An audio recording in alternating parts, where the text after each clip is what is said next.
Oops, that's who wrote the thing, I'm sorry. Mr. Landon Lloyd, go ahead. I'm sorry. My name is Landon Lloyd, and I'm from Tabernacle Christian School in Martinsville, Indiana, and I'm going to be performing for you Animal Mentality by Russell Stendhal. Real life stories are actually the funniest stories. Russell Stendhal, a missionary from Colombia, was trying to personally deliver a pig and sell it into town. It didn't go out well. In the early days of our ranch, Chaparral, in eastern Colombia, it was very difficult to make ends meet. One day, I flew to the ranch and learned that my brother and a few other men were in desperate need of provisions. They were so hungry that they wanted me to turn around and fly back into town for a load of supplies. I argued that we were still overlooking the fact that we had no money to pay for groceries. My brother Chatty, he told me not to worry. He would take care of everything. He ushered me out behind the shack that served as the ranch kitchen and proudly pointed to one of the largest, fattest pigs I had ever seen. There you are, he said. We'll tie the pig up, low on the plane, and you can sell it in town. You have to be able to buy supplies and have enough money left over to gas up for 1/7.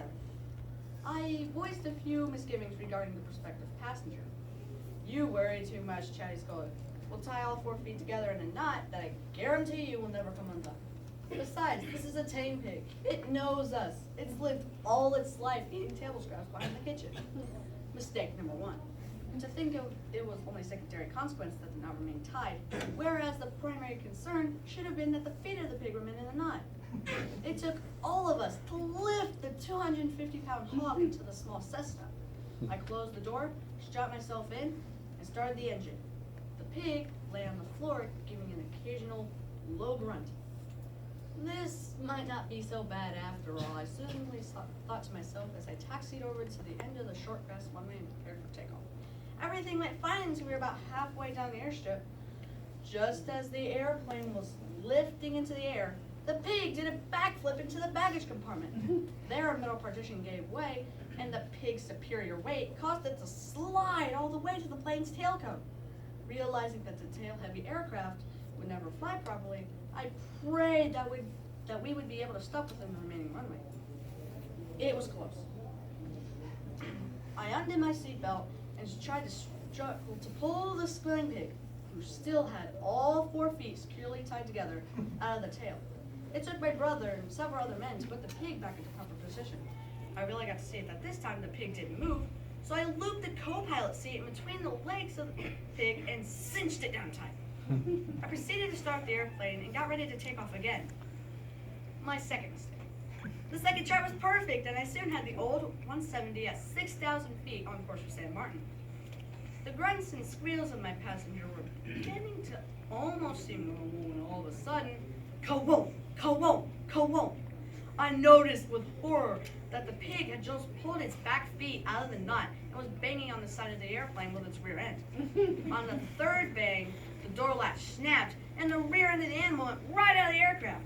The pig was now dangling by its front feet, which were still held in place by the seatbelt. I actually wondered how long the guaranteed knot would hold. The pig was straining to get completely out, oblivious to the fact that we are at 6,000 feet. I could see her stretching one hind leg as far as she could in a supreme effort to reach the ground. I reached over with one hand and tried to pull on the pig's rear end.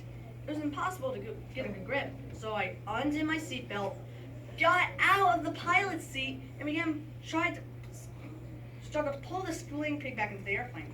The slipstream impulsively jammed the door against the pig's hinder.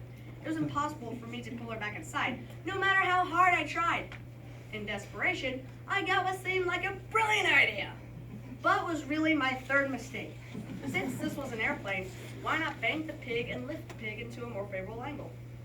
Realizing that I knew how to control the situation, I reached over and racked the old 170 into a 45-degree bank to the right. I grinned with satisfaction as the rear end of the pig rose to a higher elevation than its front end. Now the only thing holding the pig was the pressure of the slipstream on the door. I gave the door a mighty kick, and the pig fell back inside. She fell right on top of me, and we both continued through the airplane until we hit the opposite door with a resounding crash. The second door latch snapped. All of a sudden, everything reversed, and I was the one with my rear end.